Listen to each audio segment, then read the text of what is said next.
guess. Oh, dude. That's the best. Hey, guys. Sleeper. Hey. Hey, man. What's up, dude? How y'all doing today? Great. Good. Great. So far, so good. So, Doing yo-yo. Yeah, I read the EarthBound script. Super stoked. Great Oh, script. yeah. Yeah. Fantastic. Great script. Really great. Great. I have one gripe with it. In the intro sketch, you guys put, and I think I got this verbatim.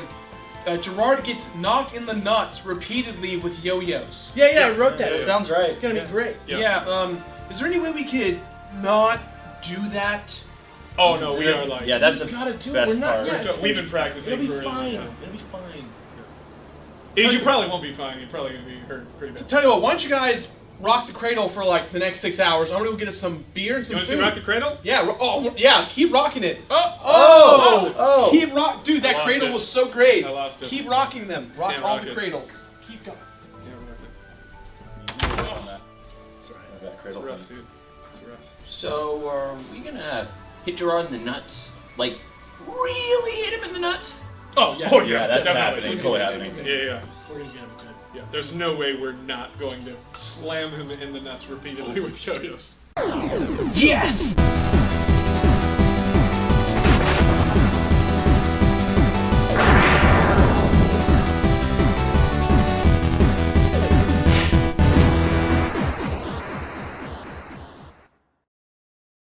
EarthBound and Mother 2!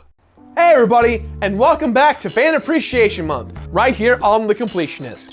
This week's game has one of the most outspoken fandoms on the internet, and finally, after almost 20 years, it's available again on the Wii U eShop. This copy, however, right here, was sent to us by Patrick Gurzy, who also sent us The Legend of Mana and Mega Man Legends 2. Patrick, thank you so much, and if you tuned in for any of the 10 weeks I spent streaming this fantastic game, this video, guys, is for you. Hey Gerard, can you do me a favor? What? Can you use your psychic powers to do something for me real quick? Sure. Are you ready? I mean, I don't have... Stop this yo-yo with the psychic! Ah! I caught it. I caught it. That was awesome. He threw it at me and I... You have psychic man! Psychic! Ah!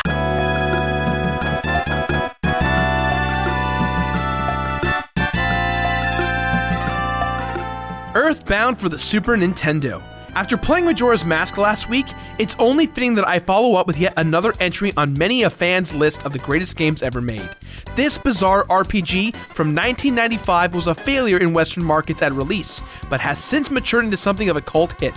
This is a game that I've never played before, and I definitely went in expecting a masterpiece. But Piedman, did you know this game's called Mother 2 in Japan? Why didn't you start with Mother? And what about its Japan-only GBA sequel, Mother 3? There's a translation out there, man! You should have nailed it down ages ago with your psychic powers. My problem with reviewing the other two Mother games is that neither of them has ever been released in the West, and completing them before Nintendo officially releases them would make it less special when they eventually do.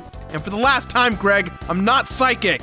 Fine, but if it's okay with you, I'm still just gonna take a second to go hug my mom because I can't even mention Mother 3 without losing it, dude. Man, it's so sad.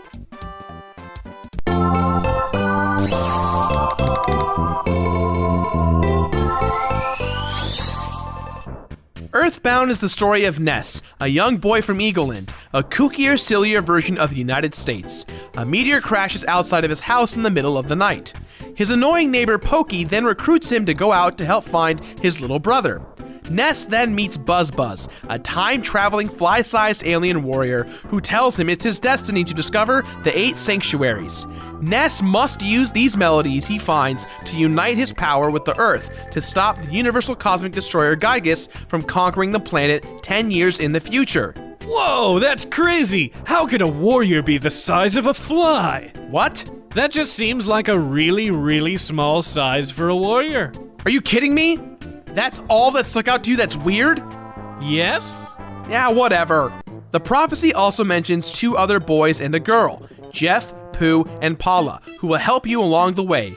This gives you your first objective, and the story never stops being any weirder than that. Yeah, I mean like fly-sized warriors, give me a break. Right. At the same time, though, it's unfair to write this game off as a weird, overblown novelty, as it so often is. The plot may be weird, but there's definitely some larger themes at work here. Teeny tiny bug soldiers aside, EarthBound is a game about growing up and what it's like to be young, and Pokey's story echoes the one we saw in Majora's Mask about what happens when someone emotionally immature gets access to unimaginable power. Spoiler alert! It doesn't turn out super awesome. Yeah, and what better genre to address these themes than an RPG? You grow based on experience. EarthBound just takes things a little more literally. It can take something mundane, like being out with your friends on the weekend, and interpret it through the medium of video games, applying the sense of wonder you get from the settings and mechanics of a traditional RPG to things you can relate to in your own young life, like shopping at the mall, or getting freaked out by old people, or missing your parents. It wants you to reflect on the times you spent playing it, and apply your experience to real life. Haven't you ever wondered which one of your friends is the white mage of the group? Ooh, I'm the red mage. Or the thief. You're the beast master. Or the beard master. I'll take it!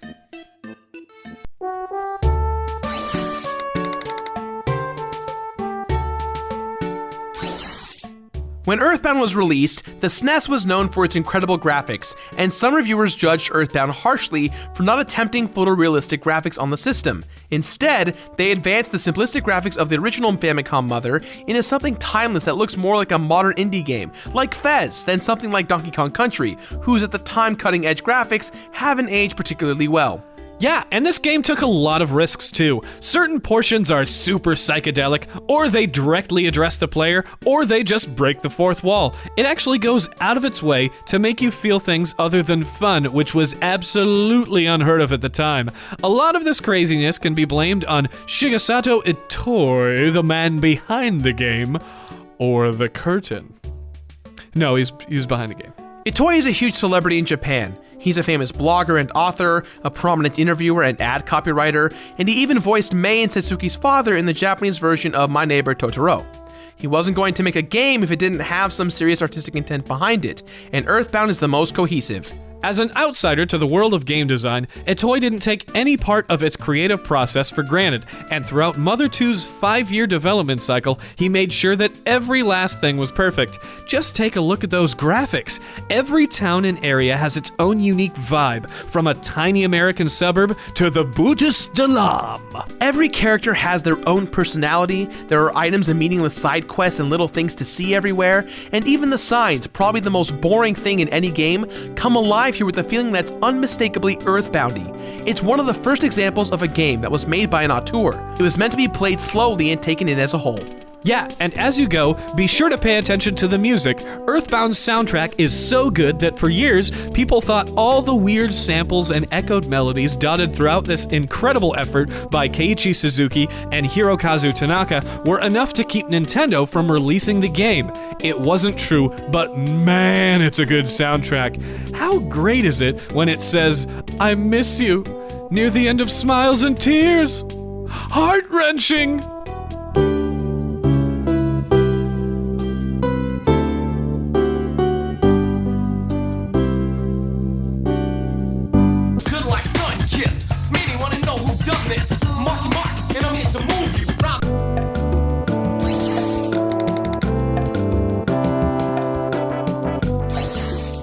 Generally speaking, when an RPG instructs me to name a character, I leave it as the default. With our 4 characters being so drastically different, I left them alone except for Jeff, who I named Gerg. Why'd you name him after me? Well, Greg, when you stream for 500 plus people every Sunday for 10 weeks, it's only fair that they get to contribute as well.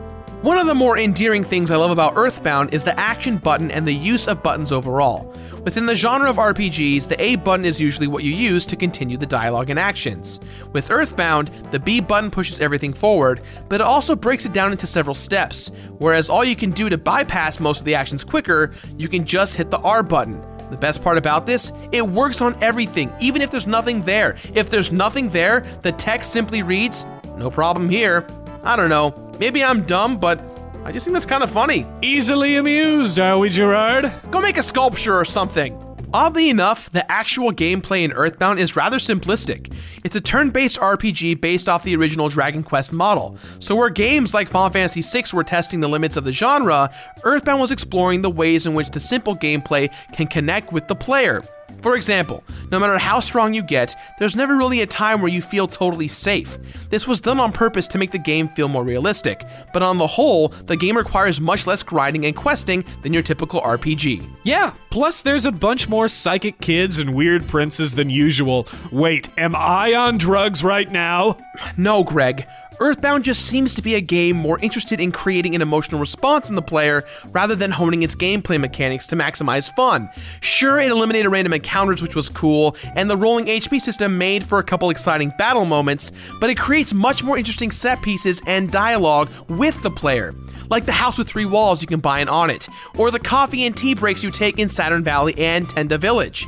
It's nuts. It's like you're supposed to think about playing the game as a part of the game. It's like a gameplay inception. Gameplay within gameplay. Gameception. In-gameception. Interception. Leonardo da Gameplayo. Are you sure I'm not on drugs right now? I'm sure. EarthBound just doesn't waste anything. We've all played RPGs before, so we understand how they're supposed to work, and EarthBound uses that to its advantage to convey its meaning more easily. It feels good when the game acknowledges that it's a game. Think about the idea of Destiny in EarthBound. Isn't it easy for the whole game to be able to explain every random thing that happens as Destiny? How else would you explain Prince Pooh joining you the way that he does? And doesn't it feel nice when the game admits that some stuff games do is silly? Like when Buzz is willing to repeat his dying words over and over again for you. It's postmodernism in game form, and it's done really, really well. What? Prince Pooh? That's crazy. So you're not a psychic? No. And I'm not on drugs? No. Man, I need to yo-yo more. Need to yo-yo ma. One of the crazy things about EarthBound that I love is the battle sprites for enemies. You fight some of the most weirdest characters on the planet. Yes, the actual battles aren't the most stimulating thing ever visually, but it's really hilarious to see some of these sprites. I mean, come on. Look at this googly-eyed duck. That thing is hilarious. Googly eyes. You know, googly is one of those words that the more you say it, the funnier it sounds. I'm gonna add it to a whole bunch of movie titles.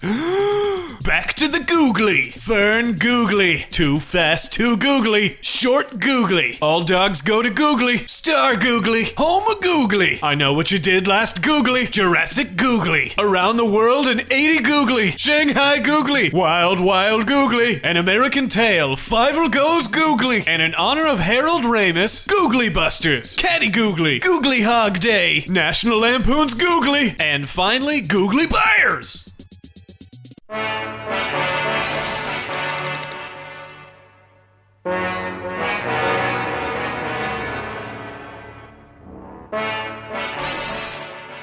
So you've collected all 8 melodies and you've got your party of 4 together.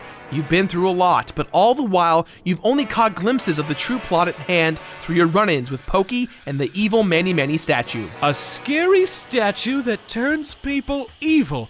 Where have we heard that before? Now available for free with PS Plus. The 8 melodies then take Ness to Magicent, an area within his own subconscious, where Ness is able to fight his own nightmares and release Gygus' power over him. After he wakes up, the gang heads over to meet Gerg's father, Dr. Andonitz, who transplants their souls into robot bodies so they can travel back in time and stop Gygus and Pokey once and for all. Man, Pokey's just like Skull Kid. Okay, Nintendo, we get it. Maladjusted, jealous sociopaths turn evil when they get powers. Look at the way he talks about Gygus, like it's an animal he can just sick on his friends. It's sick. Sick, I tell ya. Sick 'em, I tell ya. Sick. Heavily armed Pokey is a tough boss battle until you realize you're not supposed to attack Gygus after all, and that Pokey's vulnerable to brain shock and paralysis. He goes down pretty quickly. So I never understood, is he actually blue, or is the window just making it seem like he's blue? Is he Blow? Is that John Blow? Or is that Phil Fish? Hootie and the Blowfish! I only want to be over here! What does that have to do with anything? Fan service, Shirako. Come on. Now go ahead, tell him about how weird the Gygus fight is, and about the military policeman and the dismembered beauty. Tell him, Beardman! Blowfish! But there's already hundreds of videos and articles out there about that, Greg. And don't try to tell me Gygas is a fetus either. I've heard it before, it just isn't true. Let's take him for what Pokey says he is, an undefinable alien evil whose own immense power destroyed his own mind. Now let's talk about how you defeat him.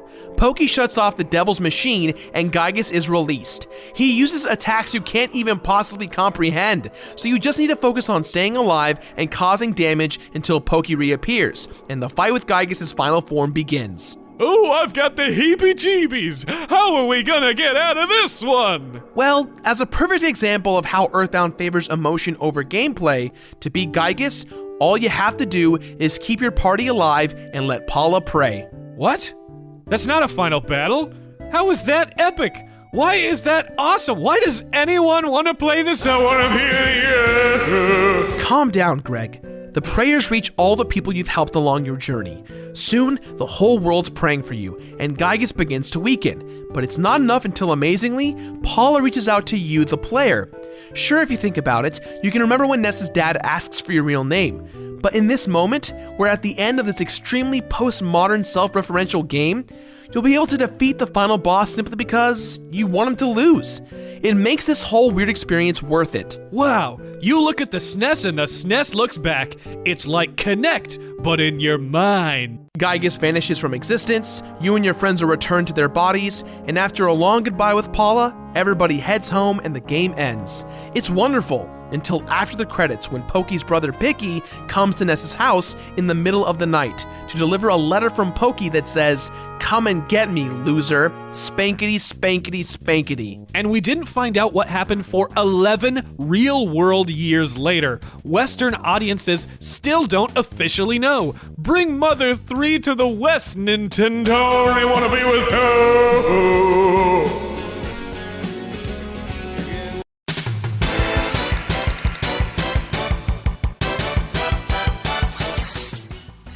EarthBound doesn't really have any completion bonuses, so I've combined this section with the struggle. No completion bonus? But Beardman, why would you play this game? What's the point of completing the game if there's nothing to complete? Well, Greg, to be honest, I started out doing it for the fans. But as I played through the game, I began to realize exactly what EarthBound's strengths were, and since this is the struggle too, I want to start off by saying that it certainly wasn't the gameplay. Covering up a 10-year-old battle system with some weird visuals and awesome music doesn't change the fact that other RPGs at the time were doing some amazing stuff with gameplay. EarthBound didn't do these things. While I don't think changing this would have made the game any more famous or memorable, it would have been nice to have a little more fun now and then rather than grinding a whole bunch and still getting my butt kicked. Yeah, old-fashioned doesn't always mean perfect. Grinding Starman Supers for the Sword of Kings was bored. I want to be with you. Still, I realized that this game wasn't about that, which brings me to why I completed EarthBound. Over and over again throughout this review, I've said this game is about your personal relationship with it. It references itself to create a dialogue with you, and you're the only one who can save the world at the end. Because of this, it's important to play the game slowly and absorb all of it. It can give you one of the most unique experiences on the Super Nintendo, but to do it, it's important to make sure you absorb every last bit, because the bonus isn't material, it's in your own brain. You gain insight into the world by playing it. It's art. Even though this is the first time I've played the game, I think EarthBound might be the best Super Nintendo game out there. Beyond the mystique and the nostalgia, it's a great piece of self-reflexive, postmodern art that was way ahead of its time. And it's funny, and anyone of any age would be better off having played it. Shikisada Itoi is a straight-up baller to have made this near-perfect masterpiece, and if you're one of the 10 or 15 people out there that owns a Wii U, it'd be crazy for you not to go out and buy it right now. Look guys, it might not have a completion bonus, but really and truly, completing it is enough of a bonus of its own. With that in mind guys, this game gets our completionist rating of completed. I only want to complete it with you. And after you listen to the soothing sounds of Hootie and the Blowfish, be sure to subscribe or equip if you're on normal boots. Here's some cool videos you might be interested in, as well as Shirako doing his end tag thing. That's all the time we have for today, guys. So as always, leave your thoughts in the boxes below. A very huge thank you to Patrick Gurzy. Thank you again, man. I really appreciate you sent us this. I'm going to cherish this for the rest of my life. And thank you for sharing this experience with us. I appreciate it, and I appreciate you guys so much. So thank you. See you guys next week for another episode of The Completionist with Dead Rising. So since you're a psychic, what am I holding up? Do you know what that is? What do you guys think it is? You see what it is? What do you guys at home think what it is? What do you think what it is? I'm going to take a stab and say that it's the Mario All-Stars Collector's Pack poster. 25th anniversary. You got it! I got it. You're a psychic! I'm a psychic, guys. Guess what? I'm a psychic. He's a real psychic! I just don't know. Oh, wow, that's great. I just don't know anymore. How did you know what it was? I don't know, man. I'm out of here later. Doesn't this joke just go on forever? I think this is the new longest running joke. We're gonna have t-shirts that have this on it. It's probably copyright infringement, isn't it? Probably not a good idea. What do you guys think this poster is? Are you psychic too?